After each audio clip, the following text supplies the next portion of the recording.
पहली बार इतिहास के अंदर मैंने देखा कि बॉर्डर के ऊपर कीलें गाड़ दी गई, बड़े बड़े भाले रूपी सरिये गाड़ दिए गए, 5-5 फुट चौड़ी सीमेंट की दीवारें बना दी गई, खड्डे खोद दिए गए। इतनी सुरक्षा तो हिंदुस्तान पाकिस्तान के बॉर्डर के ऊपर भी नहीं है। जैसा इस देश के किसानों के साथ बर्ताव किया गया, कभी इनको खालिस्तानी कहा गया, कभी इनको चाइना के साथ संबंध जोड़ा गया, कभी पाकिस्तान के साथ संबंध जोड़ा गया, आतंकवादी कहा गया, ऐसे ऐसे आरोप लगाए जो सुन के भी ऐसा लगता है कि अपने देश के निवासियों को, अपने देश के अन्नदाता को कोई सरकार ऐसे कैसे कह सकती है। नमस्कार, न्यूज़ फॉर नेशन देख रहे हैं आप। मैं हूं आपके साथ धीरज सिंह। किसान सड़कों पर है। उनकी साफ मांग है कि जो तीनों कृषि बिल लाया गया था उनको वापस लिया जाना चाहिए, लेकिन सरकार भी जिद पर अड़ी हुई है। वो भी एक कदम भी पीछे लेने को तैयार नहीं है। वो कह रही है कि संशोधन तो हो सकता है, लेकिन उसमें किसी भी तरह का रद्द नहीं किया जाएगा। इसको लेकर कल 6 तारीख को किसानों का आह्वान किया गया है कि चक्का जाम का। हमारे साथ बात करने के लिए आम आदमी पार्टी से राज्यसभा सांसद सुशील गुप्ता जी हैं। सर, आम आदमी पार्टी शुरू से ही सपोर्ट कर रही है किसान आंदोलन को, चक्का जाम को भी सपोर्ट मिलेगा? आम आदमी पार्टी देश के अन्नदाता की हर एक्टिविटी के साथ है, चाहे वह चक्का जाम हो, चाहे वो आंदोलन करके बैठे हों, चाहे वो ट्रैक्टर रैली रही हो, क्योंकि एक सेवादार के रूप के अंदर हम काम कर रहे हैं। जब ये अध्यादेश आए थे तब से हमने इसका विरोध शुरू किया। अरविंद केजरीवाल जी के नेतृत्व के अंदर ये कहा गया कि ये देश के किसानों के विरुद्ध है, ये पूंजीपतियों के लिए कानून बने हैं। संसद में लगातार हमने इसकी आवाज़ उठाई। अकेली आम आदमी पार्टी थी, राष्ट्रपति के अभिभाषण के दौरान हमने इसका विरोध प्रकट किया। हमने उसके धन्यवाद प्रस्ताव के दौरान मांग की कि तीनों काले कानून रद्द करने पर चर्चा होनी चाहिए। सभापति महोदय ने हमारे सभी सांसदों को सदन से निलंबित कर दिया, परंतु हमारी आवाज़ बंद नहीं हुई। अब भी हम ये कह रहे हैं कि पहली बार इतिहास के अंदर मैंने देखा कि बॉर्डर के ऊपर कीलें गाड़ दी गई, बड़े बड़े भाले रूपी सरिये गाड़ दिए गए, 5-5 फुट चौड़ी सीमेंट की दीवारें बना दी गई, खड्डे खोद दिए गए। इतनी सुरक्षा तो हिंदुस्तान पाकिस्तान के बॉर्डर के ऊपर भी नहीं है। जैसा इस देश के किसानों के साथ बर्ताव किया गया, कभी इनको खालिस्तानी कहा गया, कभी इनको चाइना के साथ संबंध जोड़ा गया, कभी पाकिस्तान के साथ संबंध जोड़ा गया, आतंकवादी कहा गया, ऐसे ऐसे आरोप लगाए जो सुन के भी ऐसा लगता है कि अपने देश के निवासियों को, अपने देश के अन्नदाता को कोई सरकार ऐसे कैसे कह सकती है।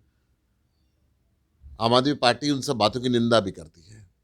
आम आदमी पार्टी ने निंदा की लाल किले के ऊपर होने वाली घटना की भी, क्योंकि उसके अंदर सरकार द्वारा प्रायोजित ही उन्हीं के आदमी थे, दीप सिद्धू जी, जिन्होंने इस कार्रवाई के अंदर अगुवाई की और आज तक उनको अरेस्ट नहीं किया। परंतु 200 से ऊपर किसान अरेस्ट कर रखे हैं, 200 से ऊपर किसान शहादत दे चुके हैं, अलग अलग जेलों में 200 से ऊपर लोग बंद हैं। कैसा ये इंसाफ है, मुझे समझ में नहीं आ रहा। लेकिन सर, जिस प्रकार से लाल किले की प्राचीर पर धार्मिक झंडा फहरा गया और कल के जो चक्का कार्यक्रम, हालांकि दिल्ली और उत्तर प्रदेश उत्तराखंड में मना किया गया है, लेकिन इसके बाद भी लगता है कि क्या किसानों को इस तरह के कार्यक्रम आयोजित करने की अनुमति दी जानी चाहिए? देश का संविधान इजाजत देता है। लाल किले पे जो धार्मिक झंडा फहराया है उसके खिलाफ एक्शन लेने के लिए हम भी कह रहे हैं और सारा विपक्ष भी कह रहा है और सरकार को एक्शन लेना चाहिए। उसको तो इन्होंने अभी तक गिरफ्तार नहीं किया, उसके खिलाफ तो अभी कोई एक्शन नहीं लिया। परंतु जो सीधे साधे अन्नदाता हैं उनको 200 लोगों को गिरफ्तार कर लिया। ऐसा क्यों? देश का कॉन्स्टिट्यूशन बोलता है, सुप्रीम कोर्ट ऑफ इंडिया ने बोला है कि आदमी शांतिपूर्ण धरने प्रदर्शन कर सकता है, लोकतंत्र में इन बातों की आज़ादी है। 70 दिन से ऊपर किसानों को हो गए हैं, आज तक उन्होंने कोई अशांतिपूर्ण कार्य नहीं किया। तो मैं समझता हूँ कि जो चक्काजाम है ये भी शांतिपूर्ण रहेगा और लोग खुद उसके अंदर भाग लेंगे। किसान आंदोलन में सर आम आदमी पार्टी शुरू से ही साथ दे रही है और कहा जा रहा है कि इसमें मुख्य रूप से पंजाब, हरियाणा और पश्चिमी उत्तर प्रदेश के है। तो विपक्ष आरोप लगा रहा है कि राजनीति कर रही है आम आदमी पार्टी, अपना जनाधार बढ़ाने के लिए तीनों राज्य में इस तरह के कार्यक्रम आयोजित करवाना चाह रही है। महाराष्ट्र के अंदर कितनी बड़ी किसानों की रैली हुई, गुजरात से किसान यहाँ पे आए हुए हैं, राजस्थान बॉर्डर के ऊपर इतने किसान बैठे हैं, शाहजहानपुर बॉर्डर पे राजस्थान से आके, मध्य प्रदेश से किसान आके पलवल के अंदर बैठे हुए हैं। तो ये पूरे देश का आंदोलन है, जन आंदोलन बन चुका है। किसान किसान की बात नहीं है, मजदूर भी इसके अंदर साथ है, किसान भी इसके अंदर साथ है। ऐसी हालात पे जनता की बात को सरकारों को मानना चाहिए। जनता सरकार बनाती है, जनता सरकार को हटा भी सकती है। सरकार से तीनों बॉर्डरों पे कटीले तार लगा दिए गए, बैरिकेडिंग को दोहरा दिया गया है। क्या आपको लगता है कि सरकार अब मान चुकी है कि आंदोलन जब तक चले चले, लेकिन कृषि बिल वापस नहीं होगा?